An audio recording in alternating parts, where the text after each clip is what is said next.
Welcome back to another edition of the B4evaKool Podcast. My name is Rex45, and tonight, man, it's crazy. We got some heavy hitters on the show tonight. I'm very excited. I don't know where it's going to go because we also have Bobby Shakes, and you never know with Bobby Shakes, but let's get this thing going. TJ, what's going on, man? How you doing tonight? I'm doing great, man. Had a great weekend of racing. I know there's a lot to talk about, a lot happened, but I'm excited. Like I said, the weather's here, so we all can start riding now. Just, ready to start talking about racing. I hear you, man. This weekend was pretty crazy. I'm looking forward to it. There's some factory teams that are kind of impressive this weekend. So we're going to keep this thing going, though. Bring in Max. Max, welcome back to the show, man. How you doing tonight? Doing good, yeah, man. Just got back from riding, actually. I was out on the Duke, and now I get to talk about motorcycles, so I'm in a good place right now. Man, I wish I was out riding, man. You're living the dream, man. That's what's up. We're going to keep it going. Smitty, man, what's up, man? Welcome to the show. I thought he had something else to say. I know. That was like an awkward pause. Like, It's all good, man. What's up, man? How things now you disappeared. This is going to be a fun night. Welcome back, Smitty. What's good, man? Not much. I'm just here in Atlanta enjoying the heat. Well, not enjoying it, actually. I hate when it's hot outside, but everything's going pretty good. Got a race coming up next weekend on road to Atlanta. My Vera stuff. So getting the bike ready for that. And for the most part, that's it really, just working. Doing the thing, man. I wish I had a race on the calendar, man. This year's looking bad for me. Last year's and the years before was pretty good, but this year I don't even know when I'm gonna go racing. Pretty wild. But we're gonna keep it moving. Let's bring in Dustin. Dustin, welcome to the show, man. It's an honor to have you on and to talk to you tonight because I like Smitty. I check out the podcast as well, and you guys, man, you guys are doing some really cool stuff and very entertaining. Yeah, I thanks for having me on, dude. Like, I just love talking about motorbikes, and I'm getting ready for the track day weekend here at Podium Club out in Arizona, and it's pretty cool. We've got that's the track that Attack uses in all the preseason testing, so it's kind of come back to the team's home base to play around and not have to babysit the timing. Get to actually ride. I'm stoked. Is that what happened? The principal doesn't have to show up. Oh, dude. Yeah. When the skipper's there, dude, I'm working, like running the timing and talking crap on YouTube stuff. Nice, man. Welcome to the show. We're going to have some fun tonight. Yeah, let's keep it going. Last but not least, Bobby Shakes. I see, you're making a statement with who got killed on the Senate floor, man. What's going on, man? Hey, listen, they used to fear us. They no longer do. They're going to take a shot and they're going to come for us. But I will say this. Now, I'm going to save it for the show. I got a hot take, and I'm going to save it for the show. All right. Say no more, man. Let's get this thing going. Guys, welcome to the show tonight. It's MotoGP in France just happened over the weekend. We'll talk about a little bit of the sprint, some of the sprint race, some of the grid qualifying, rather.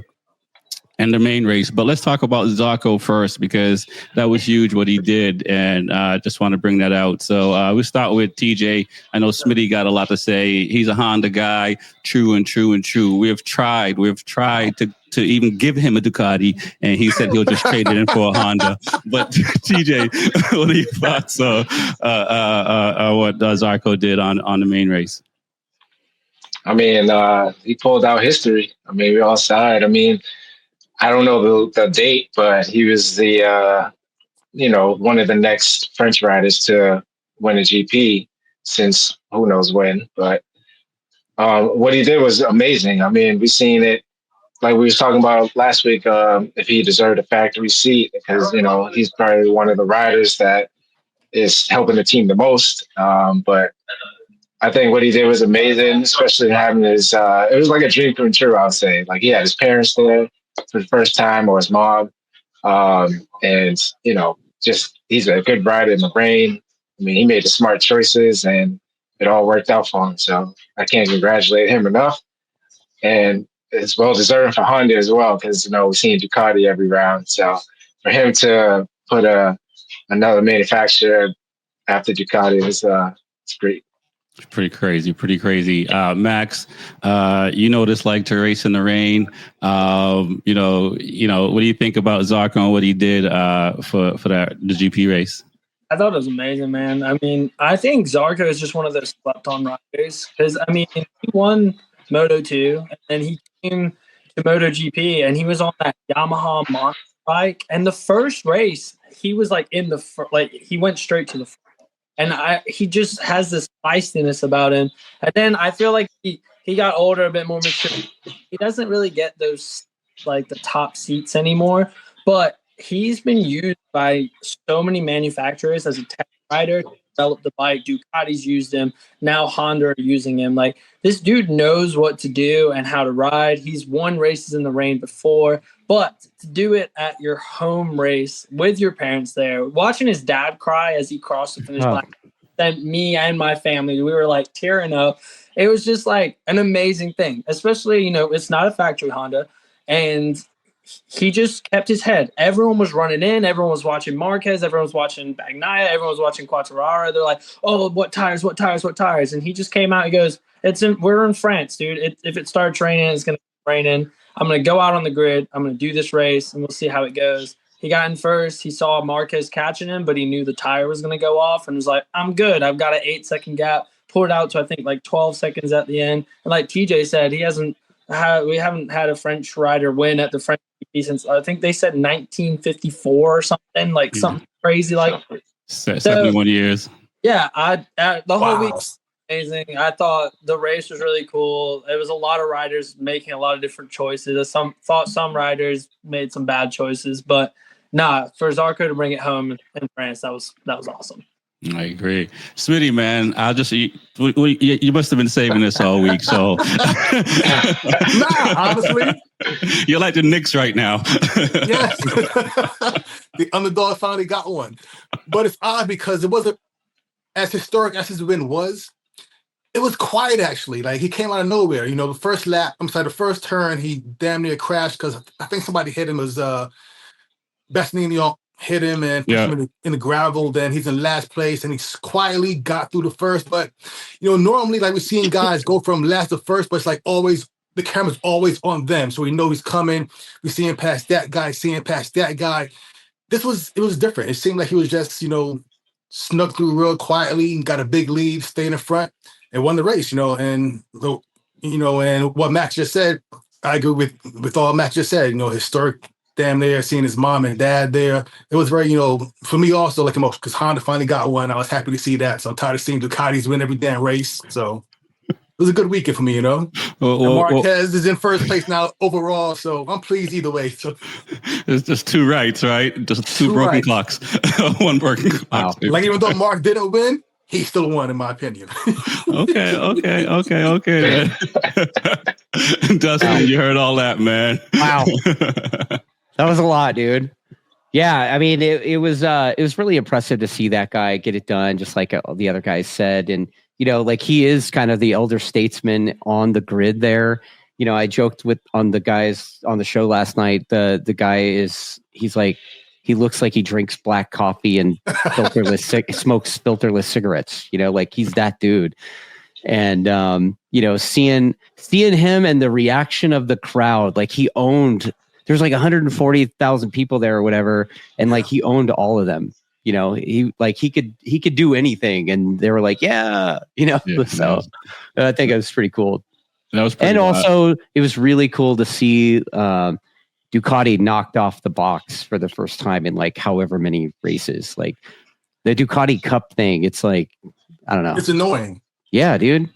But they do have like half the grid, so. Right? Almost. They I think it was last Coda 2024 was the last time a non Ducati won. So pretty crazy. Right. Pretty crazy. Bobby Shakes. You got your Yamaha on, you got your Honda gear on. What's going on over there? I see no. Straight red. Hey, listen. Not really impressed with the win. He should have had 2 podiums this season in week 2 or week 3. That didn't happen. It was raining. It was just a lot of things going on. Congratulations to him winning in front of his family because, family's always first. but not really impressed. Honda's been there this season. They haven't done it. He finally shut the door, my guy. But I just want to say this. Enough about Zarco, because we had 5 guys before we talk about Zarco. Wow. Marc Marquez had his best race this whole season. He didn't throw the bike away, and he kept the house, maintained the points, and I was very proud of that. I'm glad he could have chased them down, but he said, you know what? I'm going to manage this race. And to me, that should be the story. But I get it. You know, you want Zarco, family, croissants, tea, whatever. I get it. Missing front teeth. Missing front teeth. And I got a couple. Us Europeans, we eat hot tea. That's why our teeth falls out. And we smoke those filterless cigarettes. That's probably why. All right. You have a lot to say, Shakes. No doubt. Wow, no dude. doubt. I like this guy. He's a character. You'll see, man. Holy crap. I didn't know I was on a cartoon over here. Wow. You just never know what's going to come out of his mouth. Let's talk about the qualifying, and we'll jump into the race now. Yamaha, I asked these to the guys on the Monday show. Is Marquez a little upset with Quartararo getting 2 poles back to back? Pretty impressive what Yamaha did. Is it a fluke or just, or Yamaha starting to figure that out? We'll start with TJ. I think Yamaha's starting to figure some things out. I mean, I wish Fabio can be backed up a little bit with his other teammates, but for him Jack was there a little bit. Jack's still I mean, he's trying, I guess, a little bit. But, Fabio definitely stepped it up from the last round, getting the pole. I think that just gives you extra boost to yourself and confidence, and to come to his home Grand Prix, especially. I was saying even last week that I really hope that he can, either win or get pole. So I think they're stepping in the right direction. I don't know if Mark's upset about it because I think he has one goal in mind. So I don't think pole really matters. We've seen Mark come back from pretty much last place for a lot of races and still get points. So, but I just think Yamaha is stepping in the right direction. I think it was very important for them at this time to at least get in that position. Well, I hope that Mark is thinking about one goal, because those 2 crashes, I think he was just trying to sun those other guys and not thinking about the championship. But Max, what are your thoughts about what Quartararo did on the Yamaha? Does this give you guys stateside hope, what Yamaha is doing in MotoGP? I don't know. I mean, I feel like having the other bikes on the field, like having more Yamahas out there, definitely helps with development, because you've got so many different riders giving you information and stuff. But I think it's just Quartararo, man. I think Quartararo is one of my favorite riders. I think he's an absolute beast. And even when he came out on the old Yamaha before he went factory, that dude was setting scoldering laps on that bike. And everyone was like, how is he doing this? And I think he can just do it. Like, unfortunately, Yamaha doesn't have that pace the entire race, so it's not really a threat to Ducati yet. I'm hoping it does become a threat to them. But I don't know. I think it's Quartararo. Quartararo is super fast. I think he can just get those laps done, just like Martin used to be able to do too. He can just get these fast laps out of nowhere. So I think it was more him than anything. Also, he's French. He was at the French Grand Prix. I feel like he had that boost, when you have all the crowd cheering for you. Because, I mean, I know Zarco won and everyone was so happy for Zarco, but I feel like that whole French crowd really wanted Quartararo to win. And I'm happy that a Frenchman won, but if they could choose, I feel like they would have chose Quartararo. And thoughts of Marquez, I mean, I don't think Marquez is that worried. Like you said, like TJ said, he's focused on the championship. Bagnaia crashed twice this weekend, so he's got 0 points. The next person behind him is his brother. He crashed twice in one race, in the rain race. So the points are looking good for him. So I think he came out pretty happy about it. I don't see him that, upset. But I do have to disagree with Shakes, though. I don't think Marquez had anything for Zarco. I don't think calm down. I think he wanted it because that's the way he rides. Marquez is the feisty man who wants it. I think Zarco just outrode him. That's just my opinion. I agree with that. He started on wets and wet and ended on wet. Unlike Pecco, Pecco crashed out, so he had to change bikes anyway. Smitty, what are your thoughts, man, on what the Yamaha? I mean, I don't think it's enough to convince you to change your logo. Nah, not yet. But Shakes and Max both said a whole mouthful, and I agree with both ton of points they made. So one thing that I'm gonna say that they didn't say, was it a fluke? Nah. In sports like racing, I don't believe in flukes. They're trying to win. And if you're trying, let's say you're trying to do something and accomplish it, it's not a fluke. He's finally gelling with the bike. The team's doing, what he asked of them to do, and it's working. It's that simple, So is it a fluke? Not at all. 2 in a row? Nah. And the best way to say is like golf. If I hit a hole in one, if I'm trying to, it's not a fluke. Can it happen again? No, but I still tried it and I did it, So that's all I got. Mm-hmm. So I think he's going to do a few more poles or throughout, the year. He might win a race, maybe 1 or 2 at the most, but, he's on for now. So I like him. All right. I like Yamaha's direction. Dustin, I know you guys talked about this probably a little bit, but what are your thoughts? And also, how did race direction handle the whole chaos as well? Because everybody had to get it right, and it seemed like Zarco and maybe Miller had it right, but Miller crashed out. Yeah, as he does. I mean, Jack Spiller, dude. I really like that guy too. He's like one of the most likable guys in the paddock, and the dude just throws bikes down the road all the time. It's like his job just to huck bikes into the scenery. I don't know what the deal is with that, but I think it's pretty cool that they made the Marquez rule for that. I think that it still didn't really make much of a difference for Marquez, and I think they got it right though. Everybody's got to do the double long lap thing if you're gonna do that shenanigans stuff from Coda. And then they also did some stuff where, guys for the Martin rule would be, the guy's been out basically all season, right? And he's got to come back and race. And they made a rule to allow guys like that to go and test before they get to race. So I thought that was pretty cool. Right. And then, no, I don't think it was a fluke. You can't pull 2 weekends in a row and call that a fluke. The only thing is, unlike the captain qualifier guy, Maverick Vinales, Quartararo actually knows how to ride. So, yeah, you want a Maverick fan? I know that, man. So Maverick is not changing your opinion this year. What he's doing on the KTM? No, a little bit. No, he's not a fan of Maverick at all. Not at all. It's probably how I feel about when somebody calls and asks me if I'm going to give Mark the green light that he's going to win the whole. Yeah, you're a hater.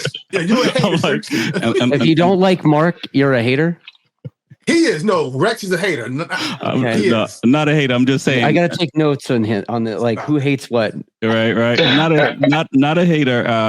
But as a competitor, when you run out of points is when you call it. Right. Until then, you have to believe there's a chance. Right. And I think these riders, including Alex and Pecco, is sitting here saying, even though we had a bad weekend, Mark also had a couple. So it may be 0-0 or love if you're into tennis and stuff. Shakes. Lots been talking about, man. I see you over there. You got your glasses on, so you're protected from the powers to be that might want to get your brain. I'm looking at the standings here. I'm trying to see what Quartararo is. Oh my God! Oh, he's in 7th place.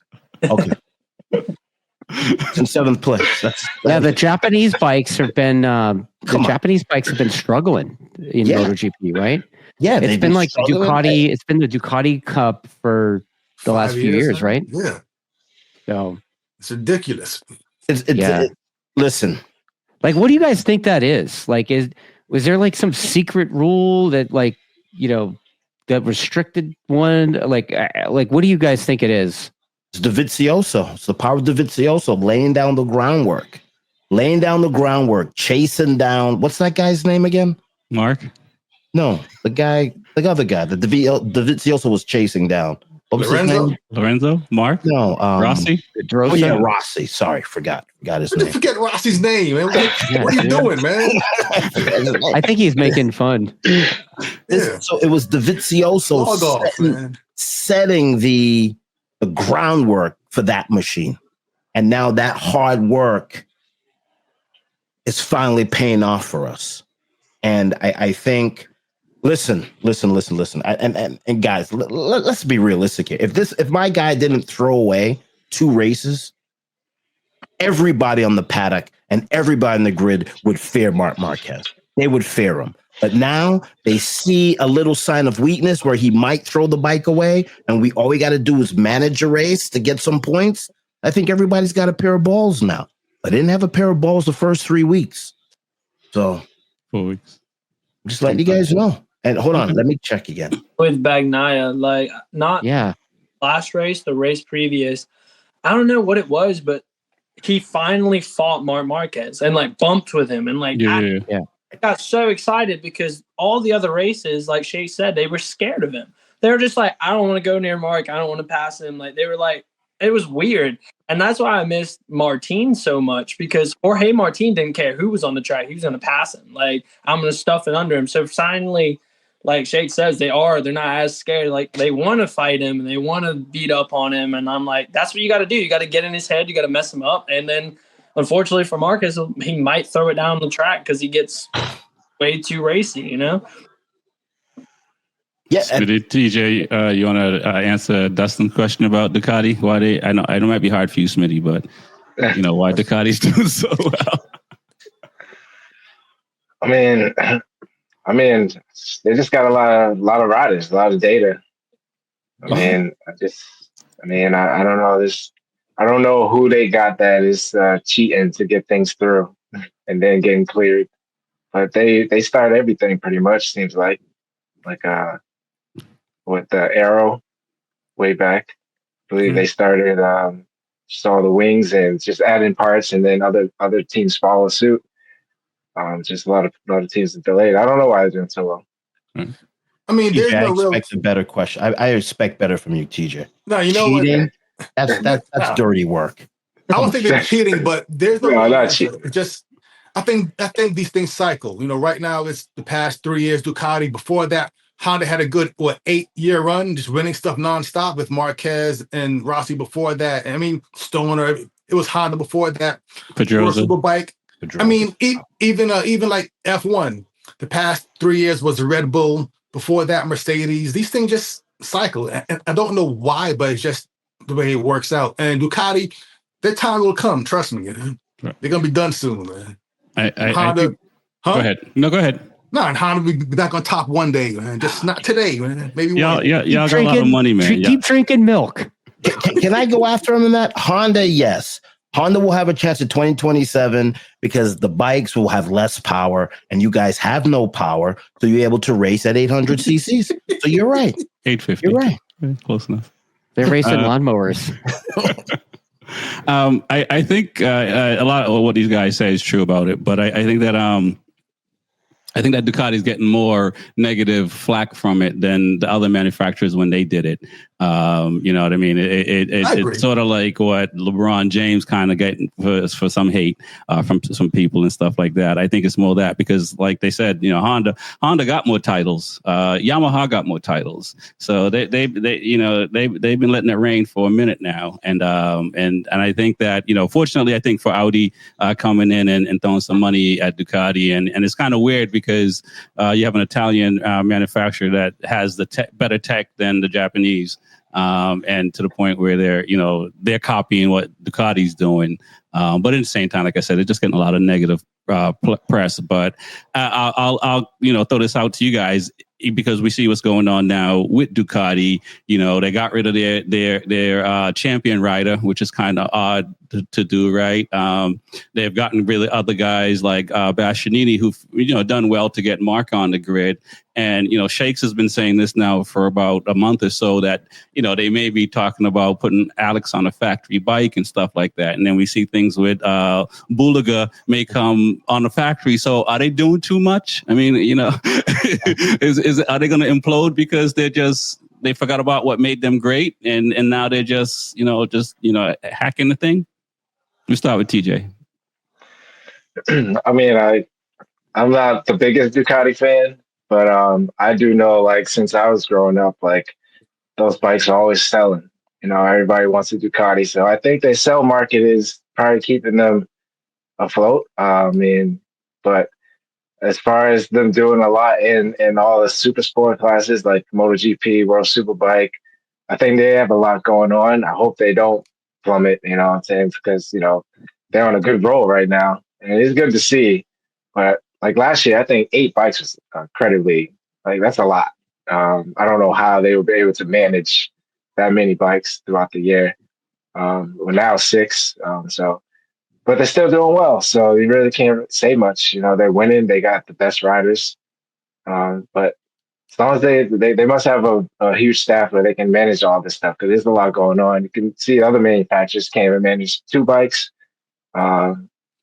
So. Okay, no doubt. What are your thoughts, Max? Ducati starting to do too much, or they got it all figured out?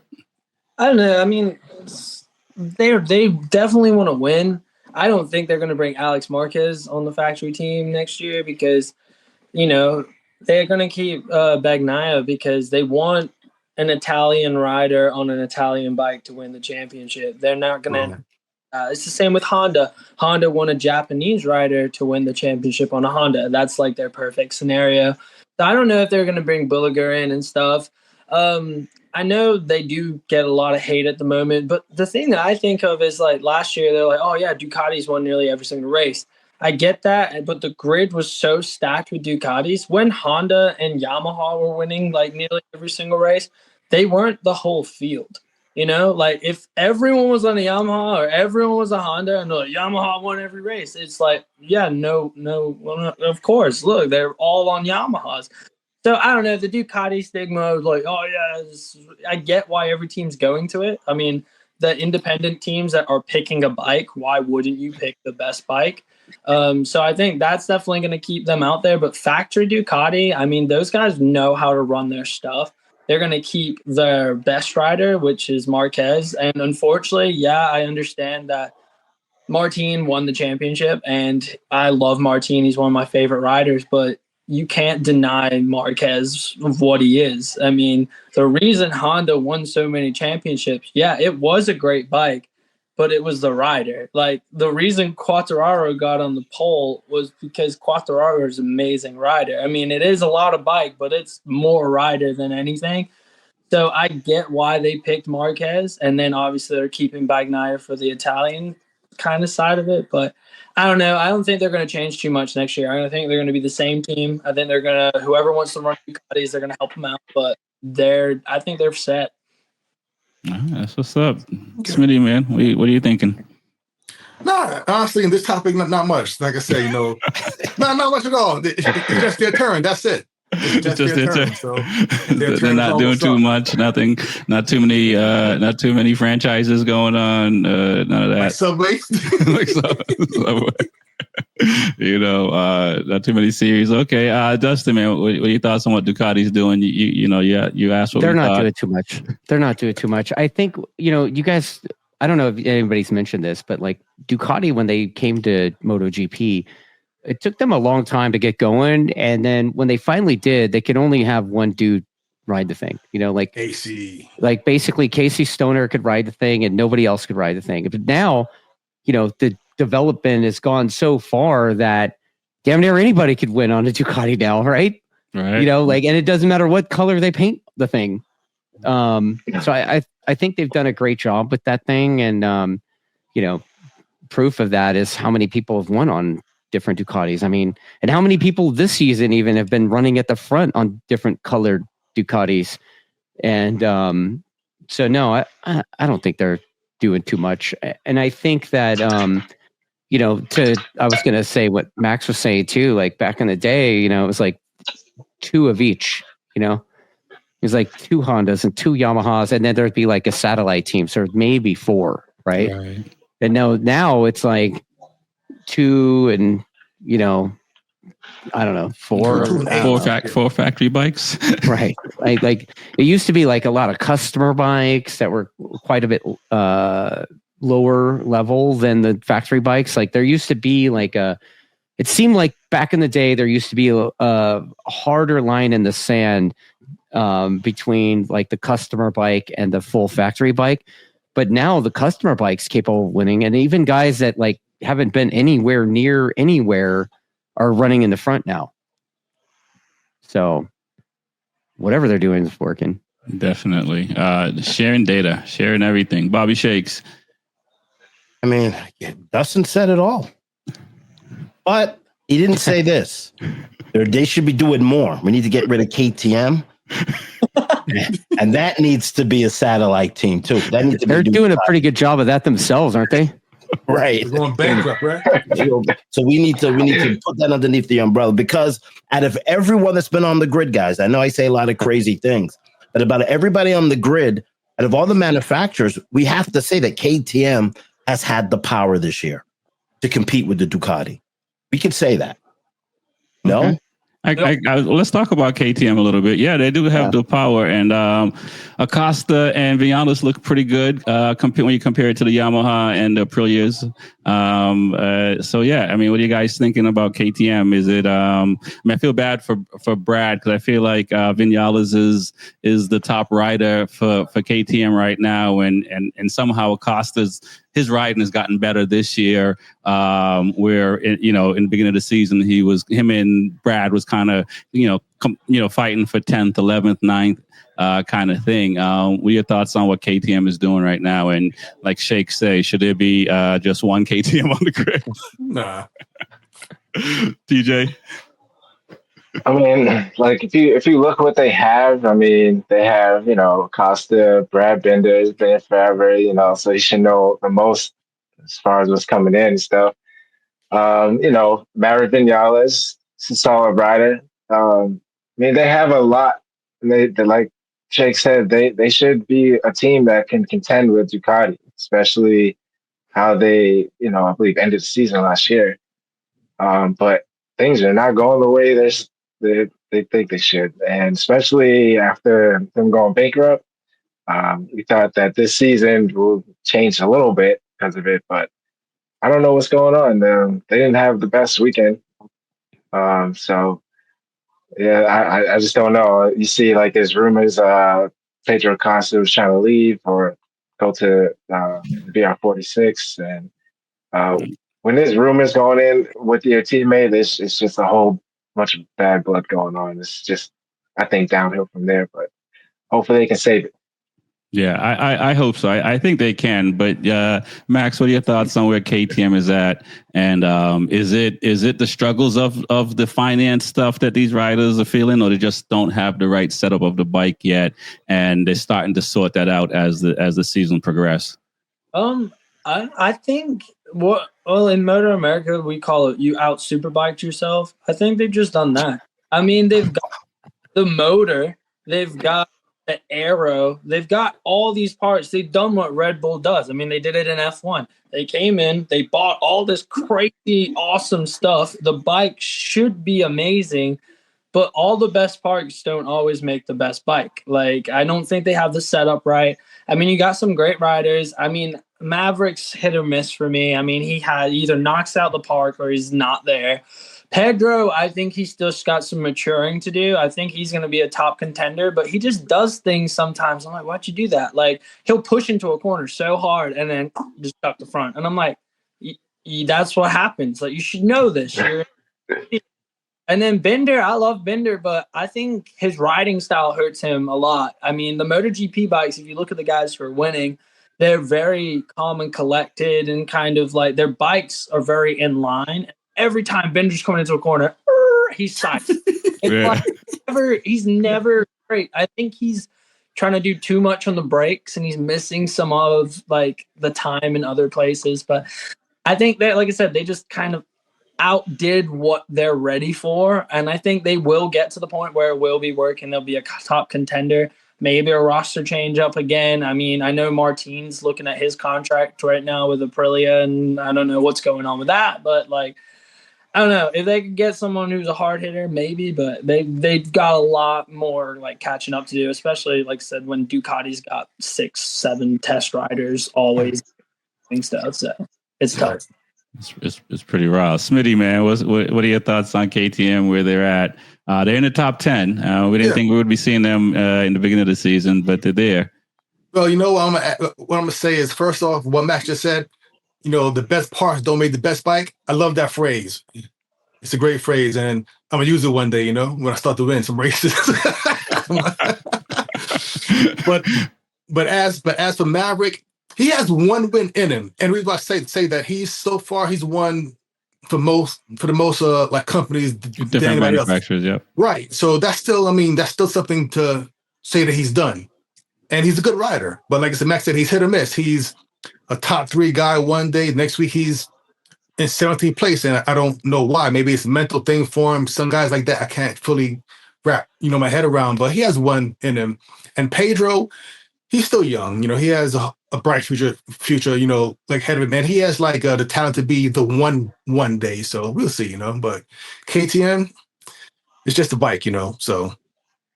All right.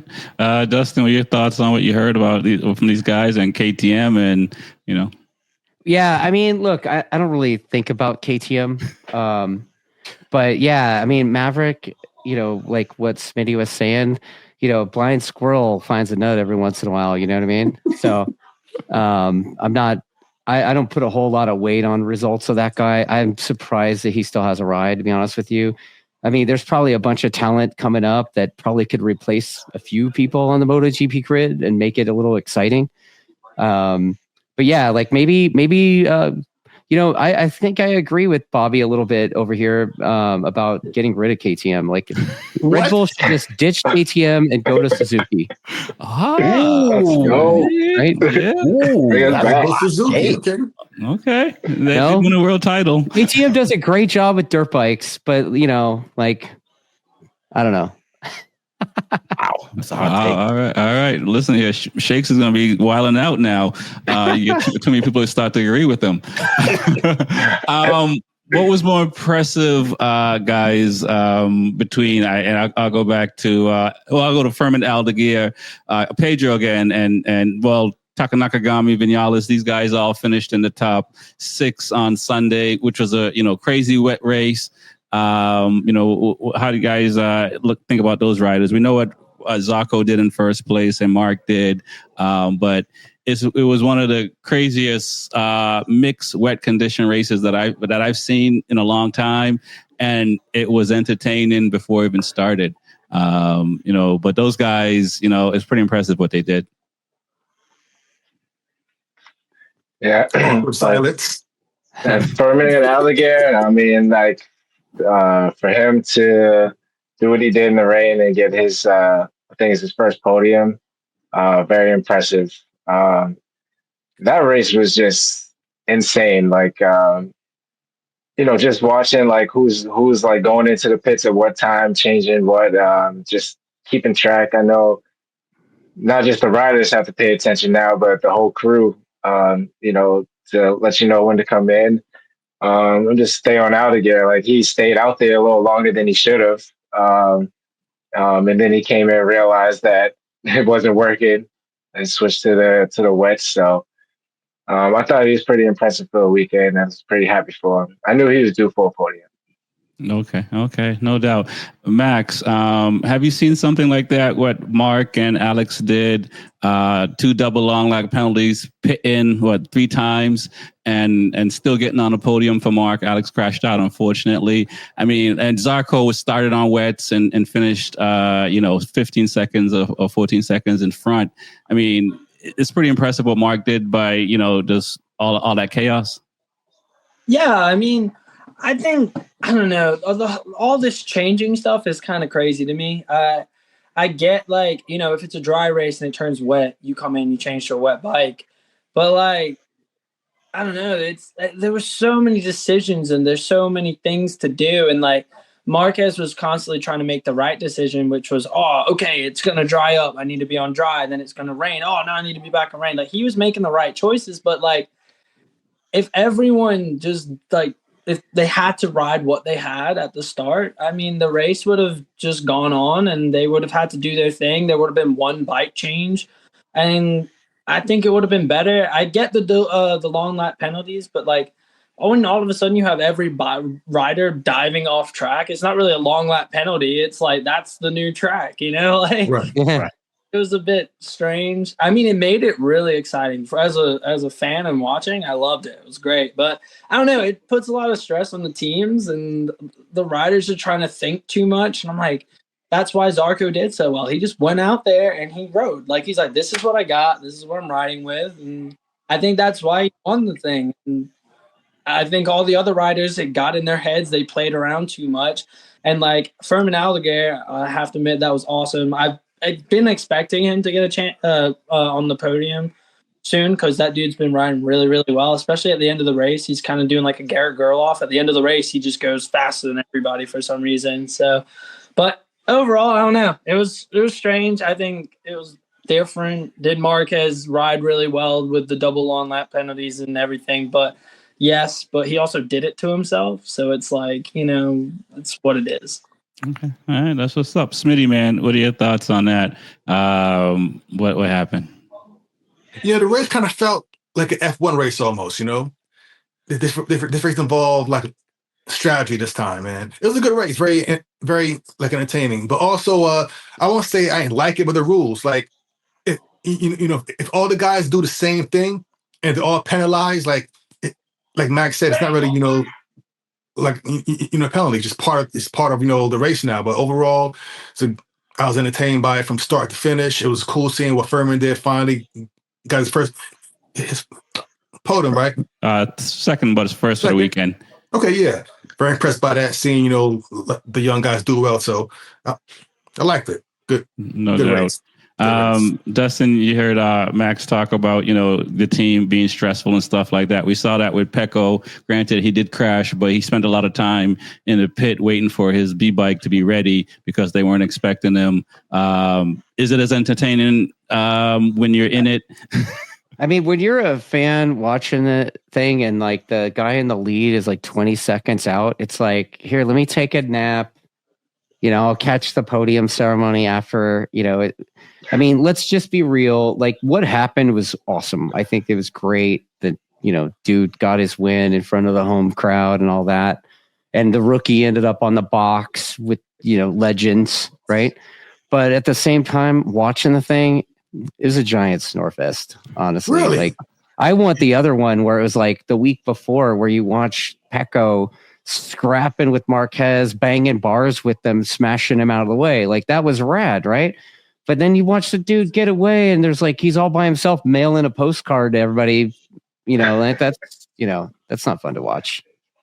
So, you know what? It's fun for different reasons. It was fun because the rain, the strategy, the bike changes, that made it entertaining. I see what you mean. You know, like, I get it though, but you know, I enjoyed it still. The biggest thing, you know, this is something I've been talking about on our show for a while, but you know, what is going on with Pecco? Like, you know, I can't remember which guy, one of our guests said it, but he was saying how, you know, Pecco's already lost the mental battle, and you see it in his riding. Like he don't look like the aggressive dude that just goes out and sends it anymore. Like he's like not, he doesn't even have the confidence to pitch to chuck it in there. You know, like he's just kind of hesitating. You know, he's like, I don't know what his deal is, but I mean, he better find it if he wants to win some more races. Because I mean, this championship's just going to disappear before his, you know, and he's going to be out of his grasp.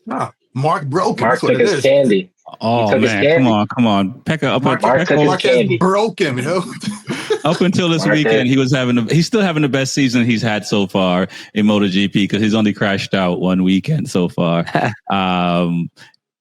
Shakes, what are your thoughts, man? I see you over there. You're still checking notes. Oh no, it was funny. I was watching this race, and so I went to my parents' house to see my old man, and I'm clicking through the channels looking for basketball, and then MotoGP was on. I was like, oh man, I got to do my homework. So I'm watching this race, and my dad comes out and sits beside me, and he goes, oh man, I remember a guy named Giacomo Agostini. I'm Agostini. Gustini. I'm like, who? And my dad was just talking about, and I never knew my dad even watched the sport. Your dad is 90, right? Yeah, my dad's like 90. He's talking about Agostini with like he when he races, everybody's in second place, and he comes off and he's surrounded by 100 Italian models, and he was just the man. And this race was really fun to watch, even though it was a snore fest, but to bond with my dad and then to watch the other racers going at it. This was probably the most fun I've had. Okay, And good. I was on edge with Marquez. Like, are you going to throw this thing in the wet? Like, this was the hardest race for me to watch all season, because I thought he was going to chase the guy down, but Max said he didn't have it in him. But I'm glad he didn't have it in him. I'm glad he finished second. I'm glad he finished second. I'm glad he didn't throw any points away. I'm glad he didn't drop the bike. Well, so am I. So this race was entertaining in other ways for me, but Dustin's right. Like, I like to see Ducati 1, 2, 3, 4, 5, and 6 just smashing everybody and going around. But this was entertaining. I didn't say that, dude. I'm throwing those words in your mouth, man. Wow, bro! Like that's a stretch. Also, like I've never heard Agostini described in the way most people would describe Barry Sheen. Right. But whatever. Hey, I know. I was like, I'm like looking at my dad, like, okay. Like, are we gonna start doing history lessons on this show? Let's do it. We might have to in the off season. Oh man. What about watching this race being in a crowd of over 300,000 people as well? Dude. Like hearing the crowd roar as the bike's going by, you usually don't hear that much, unless you're at obviously Le Mans or Mugello or something. But I also thought it was pretty cool seeing the amount of people that was there. Yeah, let's talk about the crowd a little bit more, because it was pretty crazy, as TJ say, over 300-something thousand people came through. Jerez was pretty crazy as well, and I mean I could hear it coming in on the speakers from the cameras and stuff like that. So it was pretty wild. Is this where MotoGP is going to be heading with this kind of crowd and stuff like that? And I assume the owners, Liberty Media Group, must be happy with the crowd turnout. I mean, I hope so. I mean, yeah. I think it's just where the bikers are basically bred from. Like, those French riders or Italian riders, they really love the sport over there compared to our variety that we have here. But, I wish seeing Coda feel like that during a MotoGP race. But I don't know. Hopefully it's going in the right direction. I agree with you there. I hope Coda is like that. I was fortunate to go to Mugello in 2018, and there's a little over 100,000 people, and that was pretty crazy. I was on the start finish, and the atmosphere there was pretty wild. So I can't imagine, what happened at the French Grand Prix. What are your thoughts, Max? I mean, I think the crowd is what the sport deserves. I mean, this sport's freaking awesome, and I think it's the best sport out there. It's fast. It's insane. People do crazy things on motorcycles, but I think they get those crowds because they got a home favorite. I mean, when you go, like I said, those people loved Quartararo, and then at the Spanish GP, they love the Marquez brothers. It's like they show up because they're fans of their rider. It's like the Olympics almost. It's like we're showing up, and that's why when Quartararo cut back under Marquez in the sprint race and everything, though you literally could hear it through the TV. Yeah. And it was but I don't know. I think it's really cool to see. I'm really happy for it. Like I said, if I was a French racer at that race, I would have a light ignited under me, and I would want to do good for my crowd, And that's why I think, dude, we need an American in MotoGP. So, because I don't know if you guys live here. It's America. Everyone's so pro-America. If we had an American rider in the GP doing well, I feel like Coda would be insane. You'd have people in American shorts. We have a future. Flags. And it's this guy right here. It's this guy right here, KDJR, buddy. Yep. He's on his way. Yeah, he's on track. Give him 6 years, man. No doubt. What are your thoughts, Smitty? The crowd. I mean, the crowd was good, but I mean, same thing Max said and Shake said. But I have a question for either Max or Dustin. What can we do here in the States to like grow the sport, you think? Because over here it's not as big as I feel it should be, or it was, let's say 20 years ago, and and back in the days. So what changed that had the sport die so much? Well, DMG took over. Okay. Right? DMG took over, and then they basically took a giant dump on the sport and kicked the manufacturers out, right? So they messed with the rules to where the manufacturers are like, never mind. And then it's taken, Motor America, I think, is doing a great job.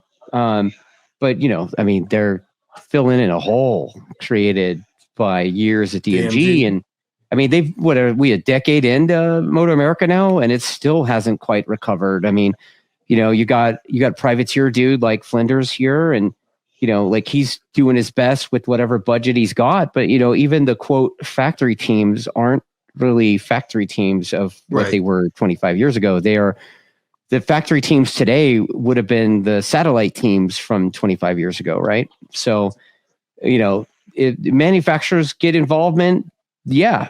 But the only thing to get that is we didn't have motorcycle sales go through the roof again, right? Yeah, that's what I was start selling motorcycles. The thing is, like, a lot of fans, like Shakes was going to watch basketball the other day. Like, a lot of people play basketball, a lot of people play football. It's more relatable. I mean, I can count on how many of my friends ride motorcycles, like besides like the motorcycle community and stuff. But like in my high school, maybe 6 or 7 people rode motorcycles. And like back in the day, like when it was in the heyday of America, I mean, everyone was riding motorcycles. They were riding Harley, dirt bikes, any Suzukis, Yamaha, anything they could get of. They were buying, selling, trading, modding, And like they don't have that anymore. The kids don't want to ride, and that's the biggest thing. We need to get the kids involved, and they gotta love it, and they're gonna spread it more. This is the kids.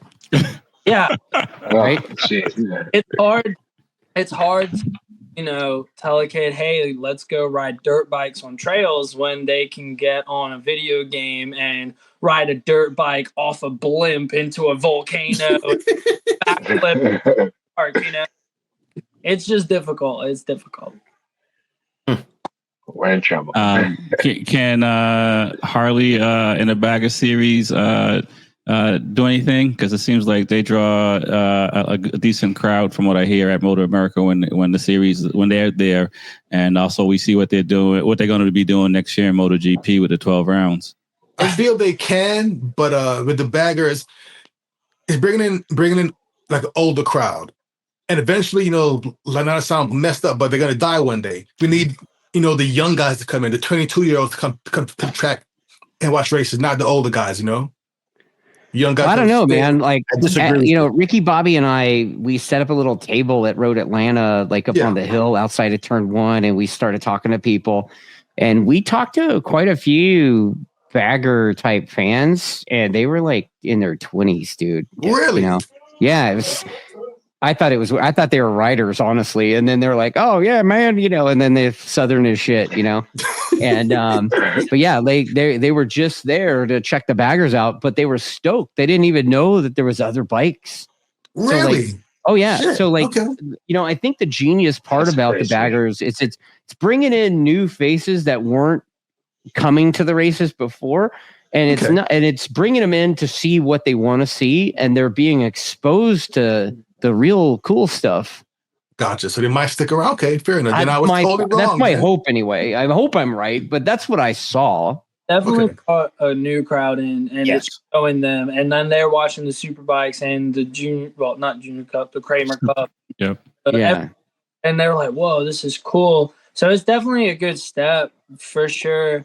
And then with it going to MotoGP, hopefully those fans who are watching it here start watching MotoGP, and then they have their friends over, and then they're watching MotoGP, then they're watching like the races, and hopefully it does grow it. That's my fingers crossed thing. It's just like I said, I think that was a good move to bring the baggers in because it's relatable. I mean, if you look at half the motorcycles sold in America, it's baggers, man. It's cruisers. It's baggers and dirt bikes. That's it. Literally. Right? It makes sense for it to bring it in, and it has grown our viewership a lot. So, I mean, hopefully it can grow theirs too, and hopefully over there on one because that'd be sick. But not out of the universe. Nice. Nice. Go ahead, Shake. If you go on Instagram, you're seeing a lot of guys that used to wheelie these sport bikes. Now they're wheeling the cruisers. Now they're wheeling the baggers. They're doing a lot of the mods on the bikes. They've got rid of the belt and everybody's going back to the chain. It's a crazy sport. Like wheeling baggers is now a young thing. Why? Because interesting. You're hanging around your dad. Your dad had an FXR in the garage, and you couldn't afford a sports bike. So your dad had all the tools, and then you start wrenching the FXR. You change the gear ratio, then you start wheeling it, and then everybody starts wheeling it. And remember, too, sometimes you could pick up these Harleys for $2,500. Dude, you're describing the hooligans class. Oh, there we go. Holy shit, right? Yeah. Like, dude, like I went to Roland Sands' deal at the beach, Huntington Beach last year. And I mean, it's that kind of thing. I mean, you go there and they have a little oval track set up in the parking lot at Bolsa Chica Beach in Huntington. And they'd have these little oval races that you'd see all kinds of stuff, ape hanger, dude, like all that, right? And it was great because it had that like raw America thing, like, you know what? Let's just do it. There was a dude out there in a t-shirt, right? It was great. And the stunt show, they had these guys, I can't remember what they were called, what their branding was, but every one of these guys was like rolling burnouts, big time stunt, all the stunt stuff that you used to see like on Gixxer guys or whatever, but they were doing it on baggers right? And they were full on like 12 o'clock in the thing and dragging the rear fender and all that. It was great, and it brought in people and they were all excited about it.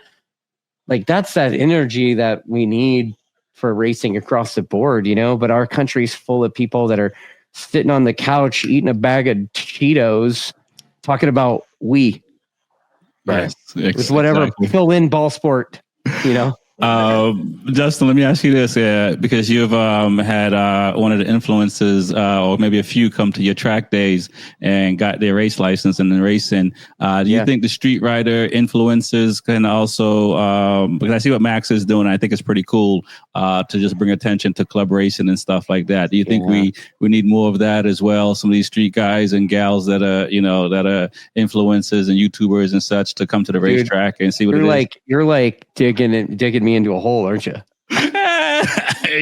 Bro, you're saving I've been shoveling in the shit for that one. I think I think it's pretty cool. Some of these influencer guys, we've kind of scumbagged them into going club racing, and it's been pretty interesting. The it's a mixed bag, because some of those guys are pretty polarizing characters, and so to try to ride the balance of, dude, I'm just trying to get people more interested in the sport. Like, this guy's got like, a couple million subscribers on YouTube or whatever. So it'd be kind of cool to, even if our sport collectively could bleed off 1% of that fan base into our sport, like what would that do to our local club race grids? And the club race grids kind of feed the nationals, and you look at some of the clubs. I've been following club racing across the country, some clubs are doing better than others, and there's some ebb and flow there. But there's some really long established clubs that it appears like they are on the verge of going down. Right. And, like me being like a grassroots guy, like if I can try to give a slight bump across the board, if I can, whatever I can do, like I want to do that, So, we got some of those guys coming out this weekend too, so that should be fun. Nice. Like, I'm the guy that gave that Gixxer bra guy a 2-up, right? I don't know if you saw that. Yeah. I saw that. Yeah. Like, he's cried like a little girl for 3 laps. Smitty, what your thoughts on that, man? Influences showing up to the track now and shedding some light on what we've been doing. Yeah. Okay. Yeah, it's like I think the biggest thing, a lot of people think that to come out to the racetrack, there's all these variables that there's all this crap that they think they need to come to the track. The reality is the barrier to entry these days is quite low. I mean, literally, dude, if you got a bike that runs and you got good tires on it and you got a suit and helmet and everything, that's it. Yeah, like you're good, dude. Like, come on out, bring that thing out. Just, we don't have any rules against ugly either. So, there's a lot of that too. My thing is all exposure is good exposure to an extent. It's more eyes on the sport, bro. To an extent. You could bring the wrong guys, but it's still more guys coming out, spending money and growing the sport. It's that simple, So yeah, I like. Yeah, I've had a lot of wild accusations thrown in my direction because of this, and none of it's like, dude, why do you care? Like, I'm not sponsoring, dude. First of all, I don't have any money to sponsor people. Like, he's a customer. I shared him because he tagged us in it. Like, there's the polarizing characters generates a lot of hate towards some of those guys, and for various reasons, and they all have they're weird. They have weird, colorful pasts and stuff, and the thing is, like, we're turning him into our sport. Right. We're turning him into us, and these people that are going to have to deal with that. Like, what are these people going to say when that dude starts beating them in races? Right. He can ride though, man. No, I think it's good, man. And I saw some of the hate that he's gotten and other folks and stuff like that. And it is, I find it weird because at the end of the day, that's what you want. You know what I mean? You can't be mad at somebody for going to the racetrack and doing stuff they used to do on the streets and change their lives. So I think it's pretty cool. What are your thoughts, Max, on that? Do you turn your lights off at midnight and go flying down New Hampshire Speedway or New Hampshire Loudon? No. The thing is, though, I tell a lot of my friends, I had some friends that rode on the street and they're, doing wheelies and they're having fun because motorcycles are fun. They're supposed to be fun, but it's dangerous out on the street too, man. You got cars, people, everything. So I always try to turn them into, hey, come to the track. So I let all my stuff out on the track. I go as fast as I want and do whatever. And when I cruise around the street here on the Duke, it's just, I cruise, I have a good time. I mean, if I pop a wheelie every now and then, it's normally on a street that I know and like I know nothing's coming. But my racing is racing, and then other than that, I have a hyper motard on the street, and it's just for fun. It's like I cruise on it. I might slide the rear to a stoplight every now and then, but like you do a stoppie and a burnout every time. Reckless Max. Don't lie, dude. Just try to keep it cool. That's just. But yeah, no, I mean, I get it. The thing is, it's hard to do on motorcycles, so do it at the track, No doubt. If not one, it's called Max Fender's Max Wrist, okay? There's a lot of Max, dude. Like, there's two of them coming out this weekend, dude. Like, there's the Mad Maxi guy that gets often mistaken for the Max Wrist guy. Oh, that's good to know. I thought they were the same person. No. I used to watch them way back in the day on YouTube, so... Yeah, I knew how they were together and then split somehow, and they both started making their own content. And and then they started going to the track because they were canyon riders, wild ass canyon riders. So some of these guys, their whole shtick is like doing videos with their helmet on, so nobody sees what their face looks like. So they're talking with they have like a cardo or whatever, and they're talking, and they all are with Stig all of a sudden. Yeah, right. I don't like that. It's weird, almost. Like, it's strange, but dude, they're not making content for us. The reality is, and you got to understand that they're making content for people that aren't us. Correct. Cool. Yeah. We're sharing our sport with them. So, like, the overall goal is to have those guys come and enjoy our sport, and then tell their people how good of a time they had. Like, but that's right. You know what I'm saying? You're correct, but they come in and kind of like they bastardize it almost. Well, some people think that about them, but I don't think that at all. I think a bunch of these guys, like, I've interacted with these guys now. Yeah. And, they really didn't know what they were getting themselves into. I mean, some of these guys, they were like beginner, dude. Right. And it's like, there was this one kid that come out. I can't remember what his name is. I think his name's Taylor, but he goes, he's like Squid 6. I don't know. Like he's like he sells t-shirts and sweatshirts and stuff. Squid Dude, 6. this kid comes out from St. Louis, Missouri to ride at Buttonwillow. Wow. Like, what, dude? Like you just drove 18 hours to ride Buttonwillow? Okay. I guess that would be like for you guys. That would be like spending 18 hours to go ride at Jennings or something, right? Right? Or Roebling. Like you're gonna go 18 hours to go ride at Roebling, right? It'd be like that. And the kid never been on the track before. He had the R6 with the wings on it and all that, right? And he goes out, never been on the track before, total track virgin. And by the second day, he was like kind of looked all right. Like he looked kind of legit. So it's like score, right? Nice. So that's what we're trying to do here. Like I'm not like trying to promote these guys. Like, what platform do I have to promote them? They've got 2 million subscribers. They don't need me. Right. They're promoting me. So I'm like, thanks. Right. So, but I want to share a sport with them, and that's all. Like, you point them in the right direction. Nice. I appreciate you doing that because it sounds like other people wouldn't do it if they had the opportunity to. They'll moonwalk away from them guys, and I think you got to meet them head on, and what you're doing is perfect because it's going to help our sport, and keep a couple of riders, a few crazy riders off the street, scaring old ladies and stuff like that. Shakes, what are your thoughts, man? You're a huge influencer. Before YouTube, there was Bobby Shakes. I think it's great. There is a problem though. Sometimes the OGs don't like it because you might step on some toes and you may kind of bastard the sport. But the motorcycle industry is an industry that dies 1% every year. Sales are just declining. We need to hug and embrace new people coming in. And I think what Dustin is doing is just amazing because that's the only way the sport's really going to grow. Because my son, it's like, why the hell would you buy anything for over $2,000 that doesn't come with a seatbelt? He doesn't want nothing to do with the motorcycle. So if we get more young blood coming in and loving the sport will then grow.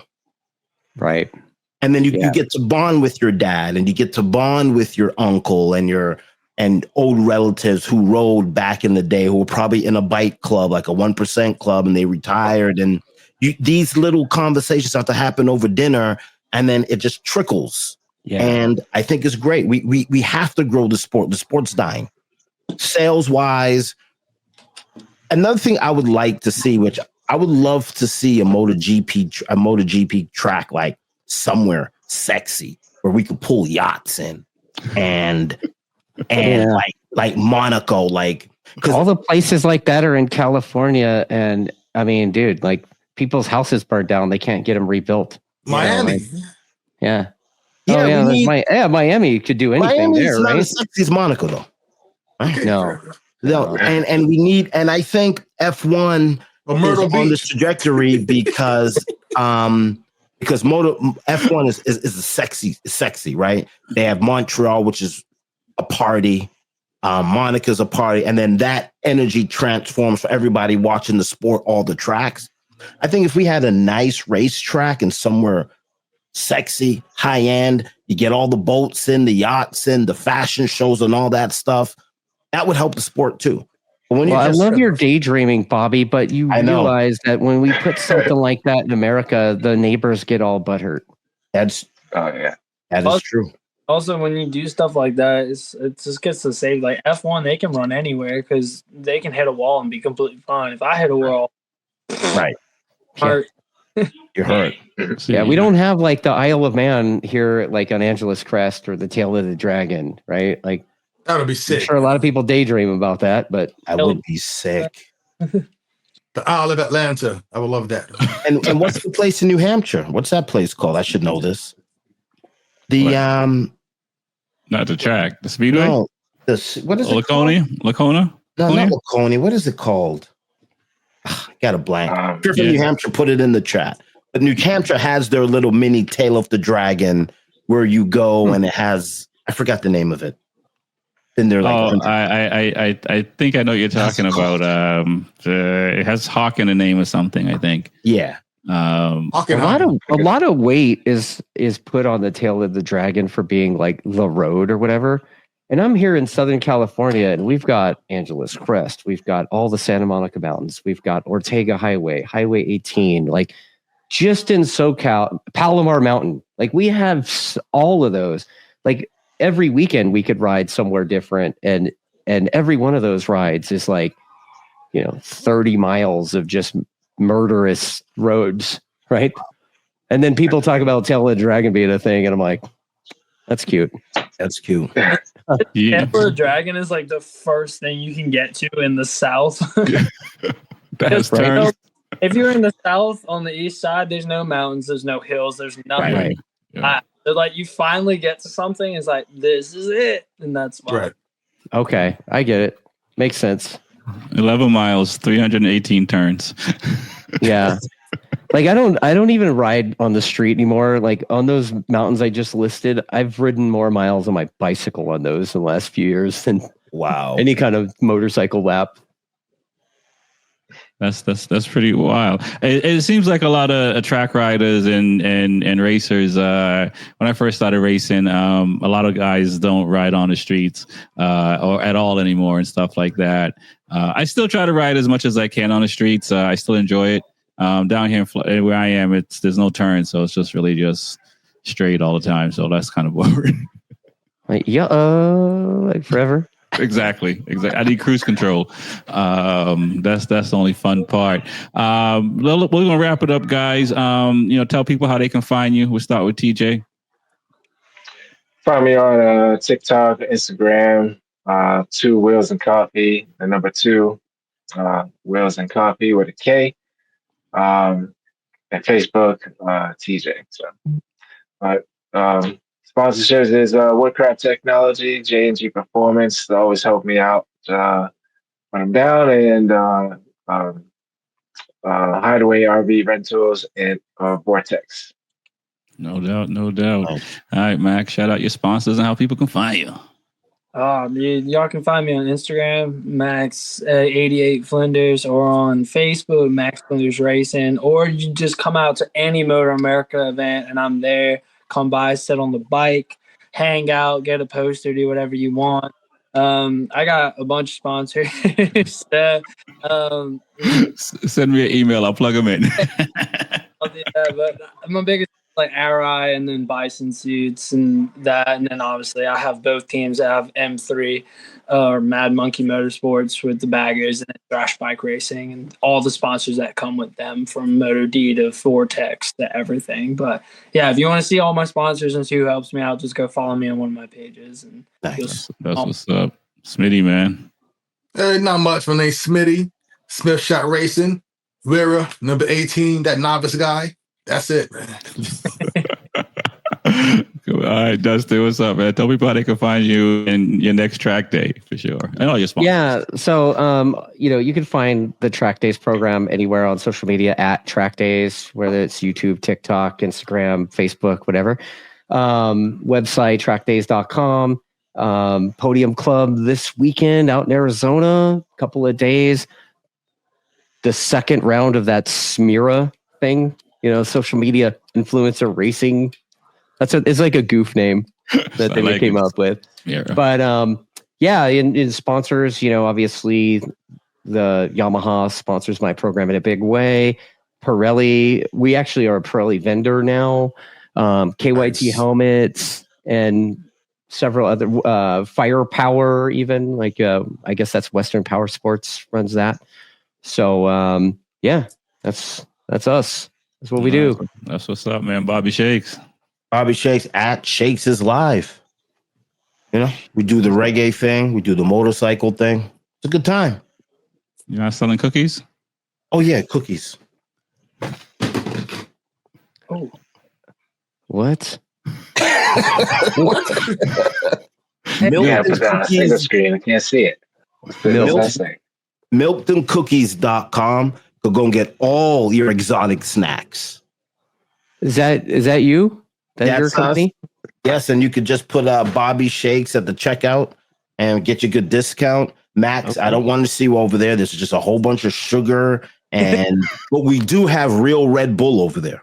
Oh, real Red Bull. It's not carbonated like the stuff in America, and it has no dyes. Like all these snacks of these websites, there's no dyes. Oh, no. The same thing. Which means real Red Bull. What we have here? So he's got like the Bobby Kennedy approved snacks. Yeah. We've got the Bobby Kennedy approved snack. Yeah, real Red Bull is not carbonated. It's carbonated. It's only carbonated in the United States. I did not know that. And it's like, you know, when does it still taste like Flintstones vitamins? It still tastes like Flintstone vitamins without the carbonation. And the reason why they say Red Bull gives you wings, because when you drink, it's like, I think it's like 10x the caffeine in America. Like, like when in the commercial, when they see the guy flying, you drink a real Red Bull, you're gonna fly. Wow. It's I gotta give me one of them. Yeah, it's crazy. They have the 8X Red Bull from Japan. It is insane. It gives you wings. Not the stuff that you get at the Stop and Shop in America where you're tired, you're drinking, you're like, shit, it just put me to sleep. The Stop and Shop. Yeah. Stop and Shop. Guys, I want to thank you for coming on tonight. It was a blast. Peace. Yeah, fun hanging with you guys, man. That was fun.